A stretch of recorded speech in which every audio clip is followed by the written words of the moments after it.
Hello friends, पिछले video which आपां वर्ग, आयत, त्रिभुज, ਚੱਕਰ आदि ਦੇ ਖੇਤਰਫਲਾਂ ਬਾਰੇ ਜਾਣਕਾਰੀ ਹਾਸਲ ਕੀਤੀ ਸੀ ਅਤੇ ਅੱਜ ਦਾ ਆਪਣਾ ਟੌਪਿਕ ਹੈ ਚਤੁਰਭੁਜ। ਚਤੁਰਭੁਜ ਦਾ ਖੇਤਰਫਲ, ਚਤੁਰਭੁਜ ਦੇ ਉੱਤੇ ਆਧਾਰਿਤ ਸਵਾਲ। ਚਤੁਰਭੁਜ ਸਾਡੇ ਕੋਲ ਕਈ ਤਰ੍ਹਾਂ ਦੇ ਹੁੰਦੇ ਹਨ, ਉਹਨਾਂ ਵਿੱਚੋਂ ਅੱਜ ਅਸੀਂ ਡਿਸਕਸ ਕਰਾਂਗੇ ਸਮਲੰਬ ਚਤੁਰਭੁਜ, ਸਮਾਂਤਰ ਚਤੁਰਭੁਜ ਅਤੇ ਸਮਚਤੁਰਭੁਜ ਵਰਗੇ ਕੁਝ ਆਕ੍ਰਿਤੀਆਂ ਦੇ ਸਾਡੇ ਰੋਜ਼ਾਨਾ ਜੀਵਨ ਵਿੱਚ ਕੰਮ ਆਉਣ ਵਾਲੇ ਸਵਾਲ। ਚਿੱਤਰ ਦੇਖੋ, ਇਹ ਇੱਕ ਸਮਲੰਬ ਚਤੁਰਭੁਜ ਦਿੱਤਾ ਗਿਆ ਹੈ। ਸਮਲੰਬ ਚਤੁਰਭੁਜ ਦੀਆਂ ਆਮੋ ਸਾਹਮਣੇ ਦੀਆਂ ਭੁਜਾਵਾਂ ਸਮਾਂਤਰ ਹੁੰਦੀਆਂ ਹਨ ਅਤੇ ਇਸ ਦਾ ਮਤਲਬ ਹੈ ਇਹਨਾਂ ਦੋਹਾਂ ਭੁਜਾਵਾਂ ਦੇ ਵਿਚਕਾਰ ਇੱਕ ਬਰਾਬਰ ਦੂਰੀ, ਨਿਸ਼ਚਿਤ ਦੂਰੀ ਹੁੰਦੀ ਹੈ। ਉਸ ਨੂੰ ਅਸੀਂ ਸਮਾਲ h ਨਾਲ ਲਿਖ ਰਹੇ ਹਾਂ। ਸਮਾਂਤਰ ਭੁਜਾਵਾਂ ਨੂੰ A ਅਤੇ B ਦੇ ਰੂਪ ਵਿੱਚ ਦਰਸਾਇਆ। ਸਮਲੰਬ ਚਤੁਰਭੁਜ ਦਾ ਖੇਤਰਫਲ ਦੇ ਲਈ ਸਾਡੇ ਕੋਲ ਸੂਤਰ ਹੁੰਦਾ ਹੈ 1/2 ਗੁਣਾ ਸਮਾਂਤਰ ਭੁਜਾਵਾਂ ਦਾ ਜੋੜ A ਜੋੜ B ਗੁਣਾ ਸਮਾਂਤਰ ਭੁਜਾਵਾਂ ਵਿਚਕਾਰਲੀ ਦੂਰੀ, ਜਿੰਨੇ ਡਿਸਟੈਂਸ ਤੇ ਇਹ ਦੋ ਭੁਜਾਵਾਂ ਦਿੱਤੀਆਂ ਗਈਆਂ ਹਨ। ਨੈਕਸਟ ਹੈ ਸਮਾਂਤਰ ਚਤੁਰਭੁਜ। ਉਹ ਚਤੁਰਭੁਜ ਜਿਸ ਦੀਆਂ ਆਮੋ ਸਾਹਮਣੇ ਦੀਆਂ ਭੁਜਾਵਾਂ ਪੈਰਲਲ ਹੋਣ, ਸਮਾਂਤਰ ਹੋਣ। ਦੋਨੇ ਜੋੜੇ, ਇਹ ਜੋੜਾ ਸਮਾਂਤਰ ਹੈ, ਉਸੇ ਤਰ੍ਹਾਂ ਦੂਜੀ ਭੁਜਾਵਾਂ ਦਾ ਜੋੜਾ ਵੀ ਸਮਾਂਤਰ ਹੈ। ਅਜਿਹੇ ਚਤੁਰਭੁਜ ਨੂੰ ਅਸੀਂ ਕਹਾਂਗੇ ਸਮਾਂਤਰ ਚਤੁਰਭੁਜ ਅਤੇ ਇਸ ਦੇ ਖੇਤਰਫਲ ਦਾ ਫਾਰਮੂਲਾ ਹੁੰਦਾ ਹੈ 1/2 ਗੁਣਾ h1 plus h2। ਇਹ h1 ਤੇ h2 ਹਨ। ਕੋਈ ਵੀ ਇੱਕ ਵਿਕਰਨ ਅਸੀਂ ਡਰਾ ਕਰ ਲਿਆ, ਉਸ ਵਿਕਰਨ ਦੀ ਸਾਹਮਣੇ ਸਿਖਰ ਤੋਂ ਦੂਰੀ, ਜਿਹੜੀ ਕਿ ਲੰਬ ਦੇ ਰੂਪ ਵਿੱਚ ਹਮੇਸ਼ਾ ਲਈ ਜਾਂਦੀ ਹੈ, ਇਹ ਦੂਰੀ h1, ਉਸੇ ਤਰ੍ਹਾਂ ਉਸੇ ਵਿਕਰਨ ਦੀ ਦੂਸਰੇ ਕਿਨਾਰੇ ਤੋਂ, ਸਿਖਰ ਤੋਂ ਦੂਰੀ h2। ਇਹ ਡਿਸਟੈਂਸ ਅਸੀਂ ਲੰਬ ਬਣਾ ਕੇ ਲੈ ਲਏ ਤਾਂ ਸਮਾਂਤਰ ਚਤੁਰਭੁਜ ਦਾ ਖੇਤਰਫਲ ਦਾ ਸੂਤਰ ਬਣਿਆ 1/2 ਇਹ ਦੂਰੀਆਂ ਦਾ ਜੋੜ h1 plus h2 ਗੁਣਾ d ਕੀ ਹੈ ਸਾਡਾ ਵਿਕਰਨ, ਡਾਇਗੋਨਲ। ਅੱਗੇ ਹੈ ਸਮ ਚਤੁਰਭੁਜ। ਸਮ ਚਤੁਰਭੁਜ ਅਜਿਹੀ ਚਤੁਰਭੁਜ ਹੈ ਜਿਸ ਦੀਆਂ ਚਾਰ ਭੁਜਾਵਾਂ ਸਮ ਹਨ, ਪਰ ਹਰੇਕ ਕੋਣ ਜ਼ਰੂਰੀ ਨਹੀਂ 90 ਡਿਗਰੀ ਹੋਵੇ ਇੱਕ ਵਰਗ ਵਾਂਗ। ਇਹ ਵਰਗ ਵਾਂਗੂ ਚਾਰ ਭੁਜਾਵਾਂ ਤਾਂ ਬਰਾਬਰ ਹੁੰਦੀਆਂ ਹਨ ਇਸ ਦੀਆਂ, ਲੇਕਿਨ ਇਹ ਹਰੇਕ ਕੋਣ 90 ਡਿਗਰੀ ਨਹੀਂ ਹੁੰਦਾ। ਅਜਿਹਾ ਚਤੁਰਭੁਜ ਹੈ ਸਮ ਚਤੁਰਭੁਜ।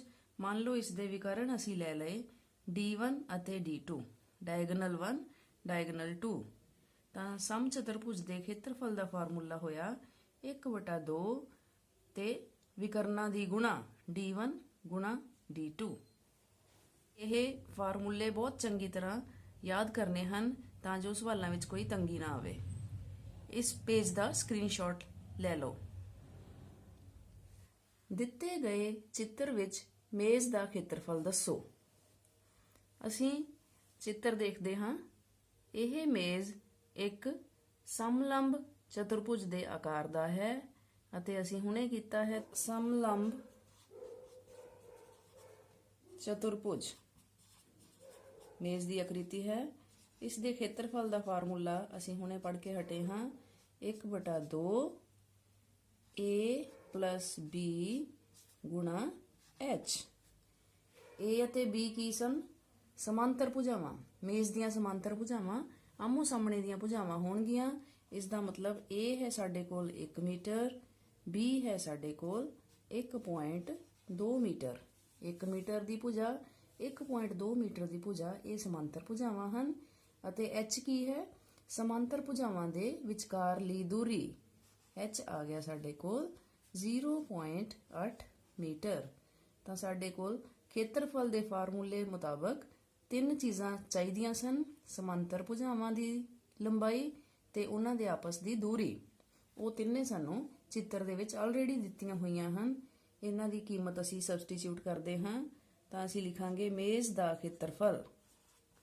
ਮੇਜ਼ ਦਾ ਖੇਤਰਫਲ ਆ ਗਿਆ ਸਾਡੇ ਕੋਲ 1/2 a plus B गुणा H।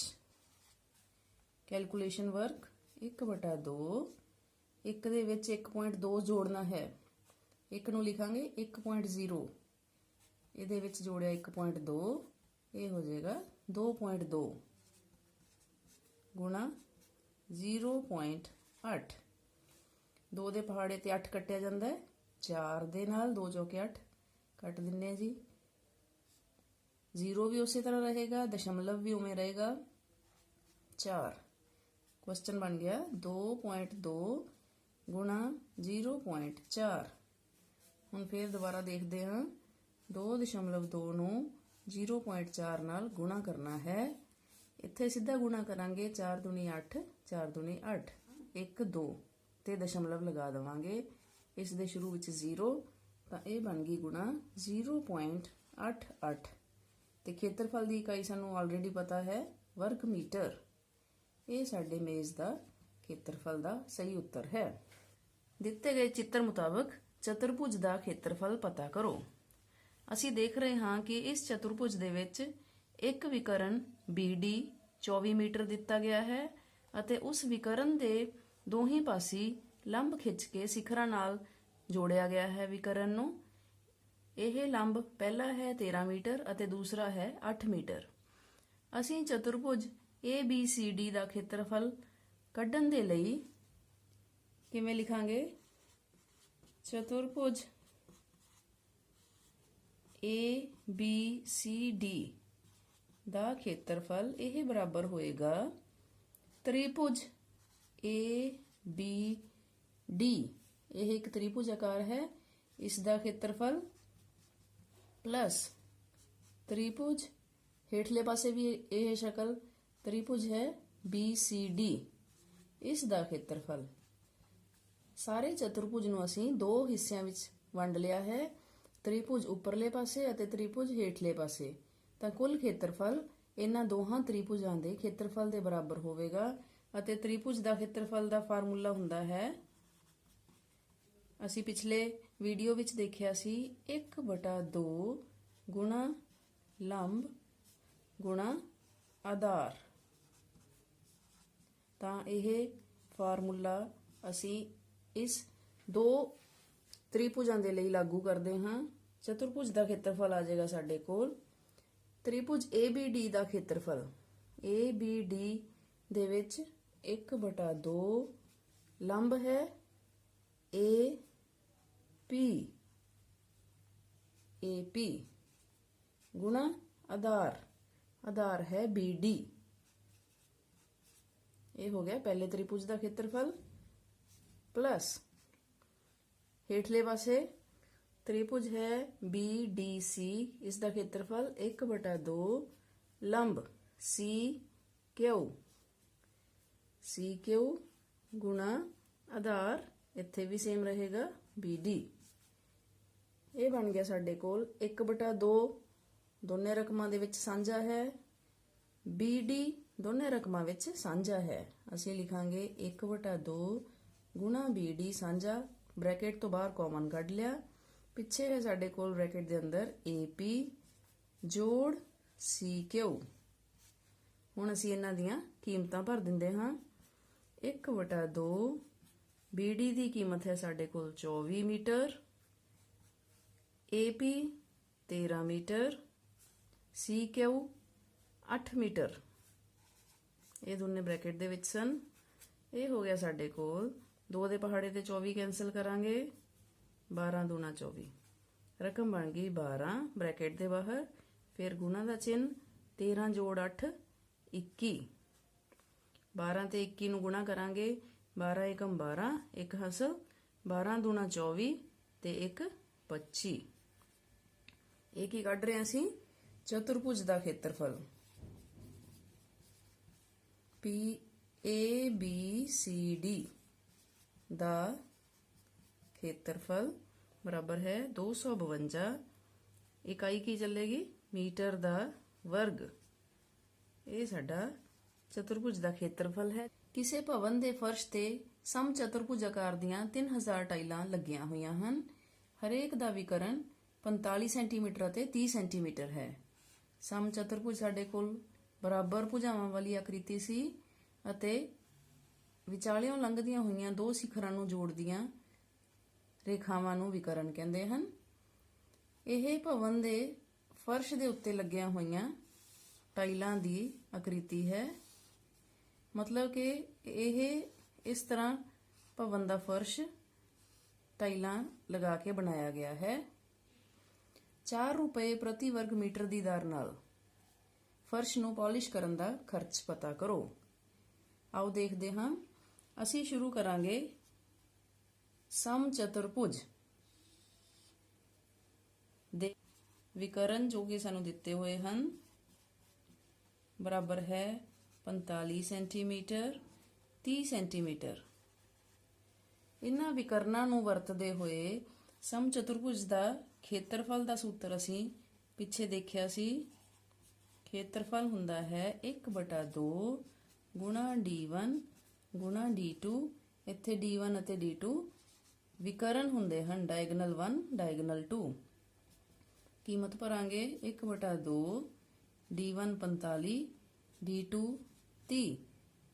2 ਦੇ ਪਹਾੜੇ ਨਾਲ 30 ਕੱਟਿਆ ਗਿਆ, 15 ਦੂਣਾ 30। ਰਕਮ ਬਣ ਗਈ ਸਾਡੇ ਕੋਲ 45 ਗੁਣਾ 15। ਗੁਣਾ ਕਰਕੇ ਉੱਤਰ ਆਏਗਾ 15 5 75 7 ਹਾਸਲ 15 ਚੌਕੇ 60 ਤੇ 7 67। ਇਕਾਈ ਸੀ ਸਾਡੇ ਕੋਲ ਸੈਂਟੀਮੀਟਰ ਤੇ ਖੇਤਰਫਲ ਦੀ ਇਕਾਈ ਬਣ ਜਾਏਗੀ ਵਰਗ ਸੈਂਟੀਮੀਟਰ। ਇਹ ਸਾਡੇ ਕੋਲ ਇੱਕ ਟਾਈਲ ਦਾ ਖੇਤਰਫਲ ਆ ਗਿਆ ਹੈ। ਹੁਣ ਅਸੀਂ ਕੁੱਲ 3000 ਟਾਈਲਾਂ ਦਾ ਖੇਤਰਫਲ ਕੱਢਦੇ ਹਾਂ। ਇੱਕ ਟਾਈਲ ਦਾ ਖੇਤਰਫਲ ਬਰਾਬਰ ਹੈ 675 ਵਰਗ ਸੈਂਟੀਮੀਟਰ। 3000 ਟਾਈਲਾਂ ਦਾ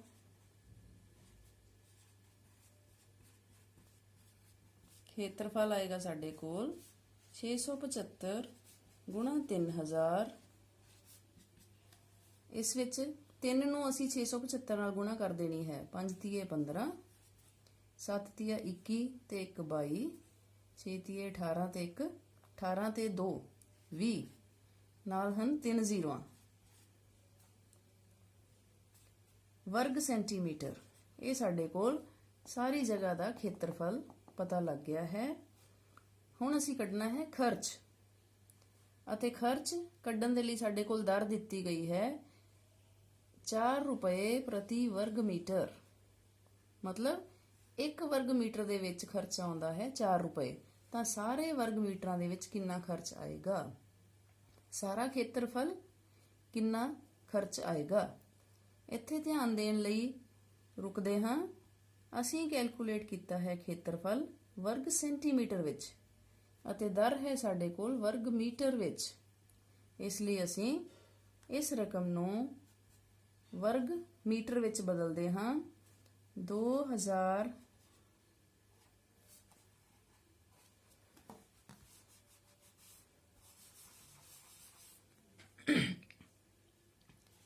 25000 ਇਹ ਸੈਂਟੀਮੀਟਰ ਸਨ। 1 ਸੈਂਟੀਮੀਟਰ ਵਿੱਚ 1/100 ਮੀਟਰ ਲਿਖਣੇ ਹੁੰਦੇ ਹਨ। ਇਹ ਬਣ ਗਿਆ 1 ਵਾਰ ਮੀਟਰ।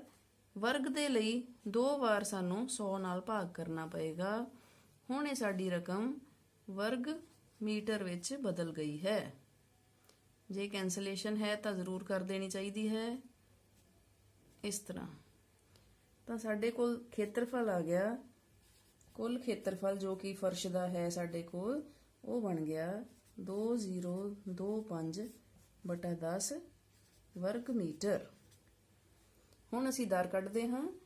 1 ਵਰਗ ਮੀਟਰ ਲਈ ਪਾਲਿਸ਼ ਕਰਨ ਦਾ ਖਰਚ ਆ ਜੇ ਦਿੱਤਾ ਹੋਇਆ ਪ੍ਰਸ਼ਨ ਦੇ ਵਿੱਚ ਰੁਪਏ 4।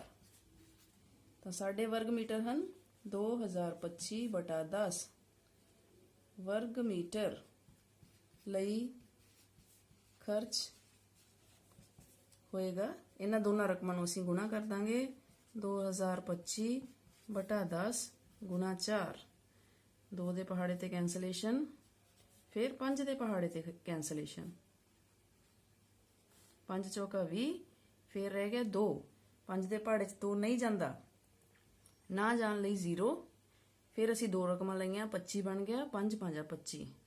405 ਗੁਣਾ 2 ਗੁਣਾ ਕਰਕੇ ਆ ਜਾਏਗਾ 810। ਕੀ ਕੱਢ ਰਹੇ ਅਸੀਂ? ਖਰਚ। ਖਰਚ ਮੈਨੇ ਕੀਮਤ, ਰੁਪਏ। ਤਾਂ ਸਾਡਾ ਕੁੱਲ ਖਰਚਾ 810 ਰੁਪਏ ਆਏਗਾ ਜਦੋਂ ਕਿ ਅਸੀਂ ਸਾਰੇ ਫਰਸ਼ ਨੂੰ ਪਾਲਿਸ਼ ਕਰਨਾ ਹੈ।